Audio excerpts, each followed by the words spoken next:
setelah dijelasin Allianz itu seperti apa, aku merasa yakin karena data tentang company ya. Kalau kita ngomong data nggak Allianz, bohong ya gadis betul. ya. Okay. Jadi data ini kan dari bukan angka yang dibikin asal-asalan ya, benar-benar ada source yang reliable gitu.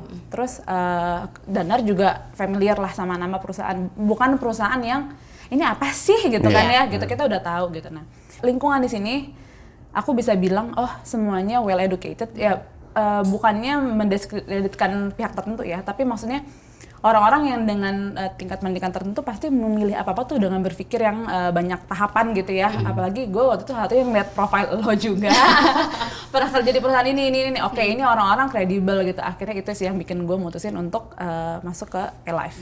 Jadi siapa bilang ya asuransi itu adalah orang-orang buangan ya kalau kita sekarang bilang ya. Enggak, orang-orang backgroundnya yang bagus.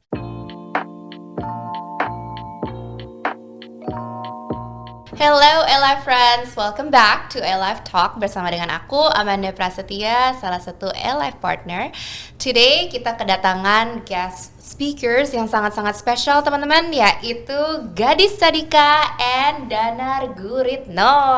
Hello guys. Hai man. Apa kabar nih? Alhamdulillah. Sehat, alhamdulillah. Sehat ya. Gimana tadi perjalanan ke sini, macet nggak? Enggak ya? Nggak macet karena Padat. bukan nggak familiar aja sama wilayah Jadi sini. BSD ini wilayah yang jarang didatangi ya. Pernah gitu. berapa kali tapi jarang. Oke, nggak apa-apa. It's good to have you guys here. Yeah. Jadi without further ado, kita mau langsung denger story-nya kalian ya. Okay. Mungkin bisa perkenalan dulu dari Gadis dan juga Danar mengenai background kalian itu sebelum kalian join di bisnis kita ini apa sih? Mungkin ada bisnis lain yang dijalankan gitu atau apa?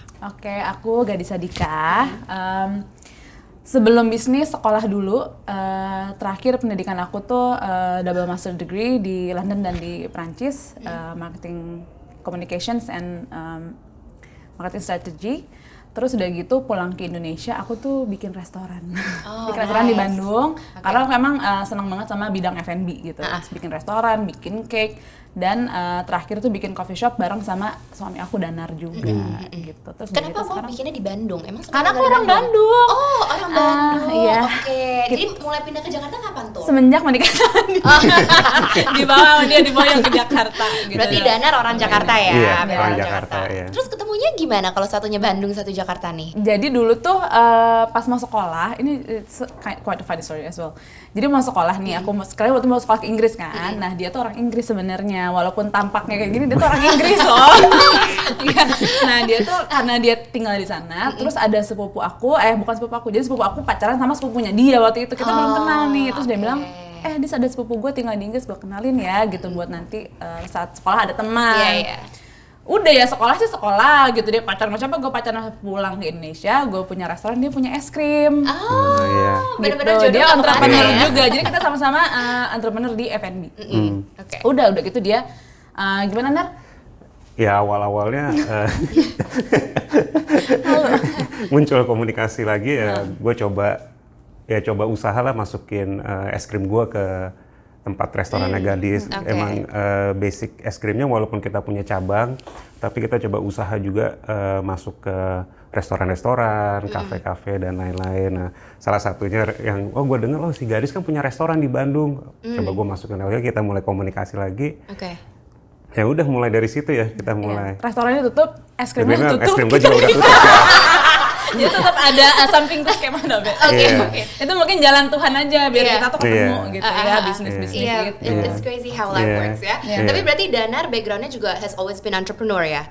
Iya, gue emang kata Gadis itu emang gue udah cukup lama di Inggris. Gue baru balik permanen ke Indonesia tuh 2010, mau masuk ke 2011. Di situ gue mulai merintis usaha lah, mulai dari awalnya dari es krim, gue mulai dari nol. Terus endingnya punya ada beberapa cabang di mall-mall di Jakarta, terus gue masukin ke restoran-restoran, kafe-kafe, tutup, yang nama juga usaha ya kita harus yang nggak semuanya itu mulus, ada strugglingnya, up and down, semua kayak gitu ya. Gue selalu berusaha lah. Dari satu kegagalan gue coba perbaiki dari yang sebelumnya, terus apa yang gue bisa belajar dari sebelumnya, apa yang gue bisa terapin sekarang ya. Tapi kalau sekarang ini yang gue jalanin itu suplemen kesehatan, yaitu Isopro 23, itu air protein pertama di Indonesia, fokusnya emang di bidang protein suplemen. Ya, gue product development. Ya kalau misalkan mau sekalian promosi di sini, Instagramnya isopro23g. Makanya dia harus selalu fit ya. Iya, Oke. Nah, kebetulan emang hobi juga, jadi dia suka itu. Nice. Ya. Kalau Gadis sendiri sekarang selain menjalankan bisnis asuransi, masih menjalani bisnis yang lainnya juga nggak? Kebetulan coffee shop kita waktu itu kita tutup sementara karena pandemi. Pandemic, Jadi ya. waktu awal pandemi itu karena benar-benar it was bad, it was really bad. Karena udah gitu kopi pun ternyata banyak banget yang bisnis dari rumah kan. Jadi kayak terlalu banyak perubahan dinamika bisnisnya. Terus kita tutup dulu untuk sementara. Terus ya udah aku sih sekarang malu influencer ya, kebetulan alhamdulillah dikasih rezeki lewat situ sama Allah dari Instagramku.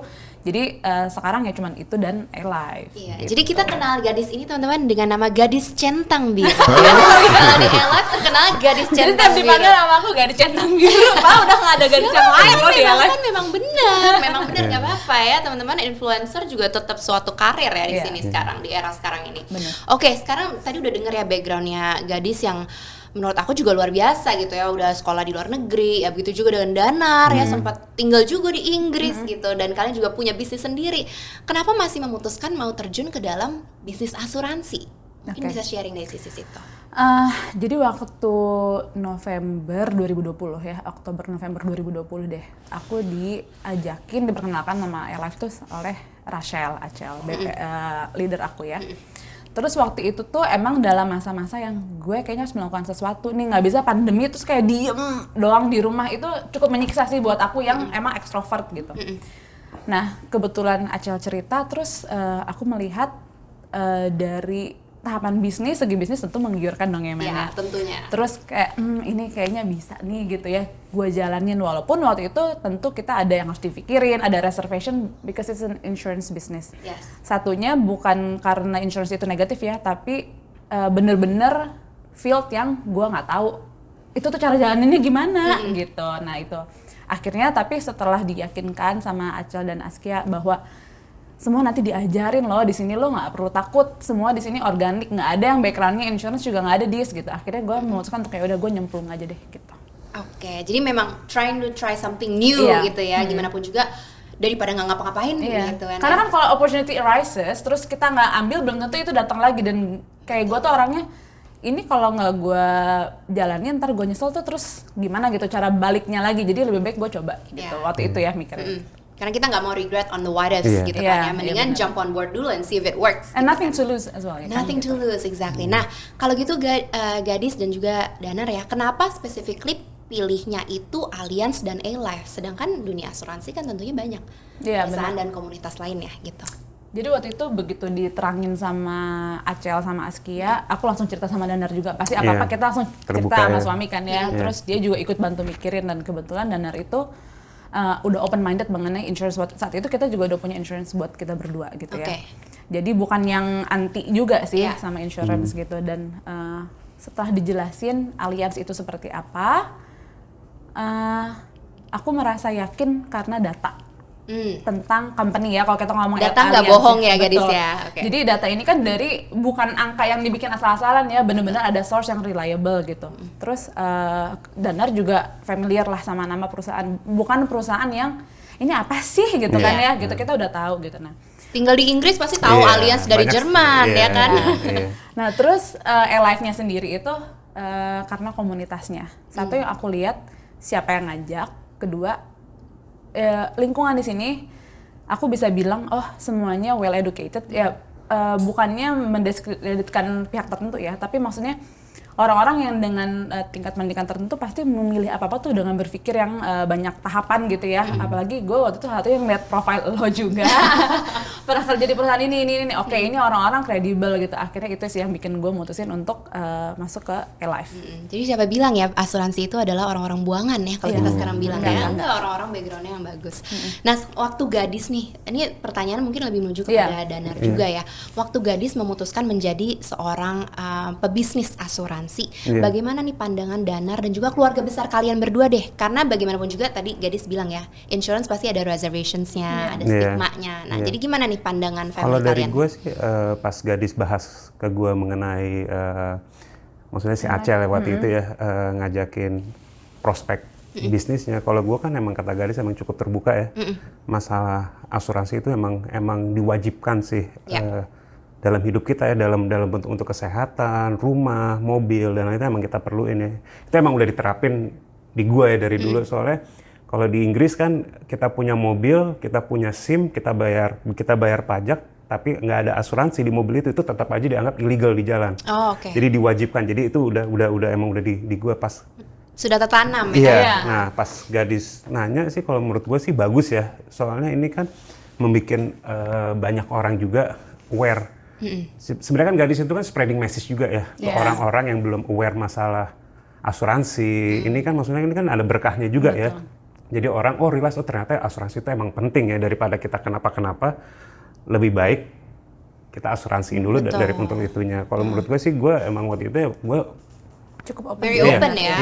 Cukup open sih. Very supportive since the very beginning berarti ya. Asalkan apapun yang gadis lakuin itu nggak ada dampak negatif ke orang lain dan ke diri sendiri dan keluarga, kenapa nggak dijalanin? Dicoba dulu, difokuskan, dan lihat aja hasilnya apakah cocok buat gadis atau enggak. Itu kan cuma dia yang bisa tahu kan, kalau dia yang jalanin. Oke. Kalau dari family gadis sendiri gimana? Maksudnya family gadis kan juga you come from a good wealthy family juga gitu ya. Apakah mereka ada komentar atau mungkin pendapat mereka gimana? Aku tuh waktu itu sempat agak ngomong nggak ya sama ibu sama bapak, karena mereka tuh orang yang cukup konvensional banget, yang bapak bahkan don't believe in insurance gitu. Dari dulu kalau kita, Pak, bapak mobil kok nggak diasuransiin, sementara dia mobil ya lumayan gitu ya, bukan mobil 50 jutaan gitu katakan. Nggak usah lah, bapak nabung aja gitu, nanti kalau rusak apa-apa juga pakai uang sendiri kayak gitu kan. Terus ya nggak apa-apa, itu pikiran dia waktu itu. Aku juga masih kecil ya, jadi nggak terlalu banyak ini. Terus saat kita ngejalanin ini kan kita jadi takut nih mau ngomong ya, aduh gimana ya, takutnya bukan takut nggak boleh, tapi kan itu kan udah terserah kita ya, kita udah nikah, tapi kan takut judgement orang tua tetap penting sih ya buat aku. Nah kebetulan bapak waktu itu taunya tidak langsung, jadi aku ceritanya sama ibu, terus dia taunya secara tidak langsung, cuma nanya gadis gimana, udah setelah dijalanin nih lancar nggak gitu. Terus aku bilang lancar Pak, alhamdulillah. Oke, dia gitu. Nah kalau ibu tuh di awal, tapi nak jualan asuransi tuh susah loh, nak, udah gitu ya kan. Stigmanya tetap ada ya, memang susah loh, melekat. sayang, orang tuh nggak mau beli asuransi ya, itu kan pikirannya, point of view-nya dia ya. Terus aku bilang gini sama ibu, tapi aku kemarin jualan kopi juga susah banget loh Bu, yang semua orang minum, ngerti ya? Gue tuh jualan kopi juga istilahnya gue harus tutup gitu. Jadi menurut gue semua berjualan itu, semua usaha itu pasti harus ada effort yang dikeluarin. Betul sekali. Gitu. Jadi waktu itu yang aku cara jelasin sama orang tua ya, ada effort sih, emang harus ada effort tetap gitu. Oke, ya bisnis apapun pasti bagus selama benar-benar dijalanin. Betul gitu ya. Dan nggak ada yang gampang. Kalau semuanya betul, gampang ya semuanya benar mau banget. mau If it's usaha. worth it, then you put a lot of effort into it, ya kan? Oke, sekarang kan Gadis dan Danar punya 2 anak nih, ya. Gimana nih pengalaman kalian menjalani bisnis ini sambil juga raising 2 kids yang masih kecil-kecil juga, gitu ya? Mungkin bisa sharing pengalaman di situ. Satu adalah support dari Danar yang pasti ya, karena kan di bisnis ini lebih banyak kalau dia kan kasihnya referral nama lah ya gitu ya. Aku yang benar-benar ngejalanin day to day gitu. Dan walaupun anak-anak clingy sama aku, tapi selama ada Danar itu masih bisa teratasi. Itu support dia tuh nomor 1 sih gitu ya. Karena kan anak punya berdua ya, bukan anak saya sendiri ya. Gitu. Nah, kalau orang bilang bikinnya berdua, gedenya juga berdua. Iya kan ya. Nah, tapi yang kedua itu adalah yang menurut aku penting, adanya helper atau nanny atau suster gitu. Karena dia juga kan harus kerja gitu ya. Jadi walaupun dia kerja di rumah, tapi kan dia nggak bisa yang 24 jam ngeliatin anak-anak, atau selama aku meeting dia kan nggak bisa ngeliatin terus. Jadi ada suster. Jadi kalau menurut aku pendukung itu penting untuk bisa jalanin apapun ya, dalam bisnis apapun sih sebenarnya gitu ya. Karena kayak misalpun untuk influencer pun aku nggak mungkin dong bikin video atau apa dengan anak ngintilin gitu. Harus ada yang jagain ya kan. Jadi apapun itu kalau menurut aku ada support dan ada yang bisa kita delegasikan gitu. Toh selama ini anak aku nggak terbengkalai. Dan ini kan semua juga untuk mereka. Iya. Wah, keren banget ya. Jadi it's all about time managementnya ada, support from loved ones ada, and delegationnya juga jalan gitu ya. Memang semua nggak bisa dikerjain sendiri ya, harus sama-sama. Oke, pertanyaan khusus specifically actually for Danar nih. Gimana kamu melihat seorang gadis dari sebelum dan sesudah join Alive? Kalau dari gue sih emang nggak ada perubahan terlalu signifikan ya. Soalnya yang gue suka dari Gadis dari awal itu emang dia itu emang cukup independen ya. Dalam konteks dia selalu mencari sesuatu lebih buat dirinya dia sendiri. Kayak Gadis bilang di awal kan dia emang bukan orang yang introvert ya, dia ekstrovert. Beda sama gue kan, emang gue ya gimana aja gue nyaman. introvert. Saling melengkapi bagus banget itu, cocok. Iya, jadi di sini dia ngelihat ada opportunity ya, opportunity yang bisa diraih sama dia. Jadi dia pengen achieve semua target-targetnya dia tuh harus di-achieve, dan gue bisa ngeliat itu, dan itu kan itu cukup positif ya. Itu emang udah karakternya Gadis dari awal. Jadi ini sih kalau buat gue ini challenge yang baru buat dia yang dia harus accomplish itu kalau menurut gue sih. Oke. Gitu. Amazing banget ya, memang seorang suami yang sungguh suportif bisa dilihat gitu dari kata-kata dukungannya. Jadi itu juga ngebantu Gadis untuk jalanin bisnis ini juga jadi lebih happy ya tentunya Gadis ya, karena ada support dari suami, bahkan suami kasih nama referral ya. Iya dong. Wah, amazing Keluarin banget. namanya. Jadi sebenarnya kalian juga ngejalanin bisnis ini berdua dong ya, secara in a tidak way, langsung Iya, gitu. iya. Oke, that's really amazing Gue guys. lebih support sih dari Lebih kita support ya. kasih kontak dan Bagus banget itu, bagus banget. Semuanya pasti pengen punya partner yang bisa support kita Betul, in ya. everything that we do gitu kan ya.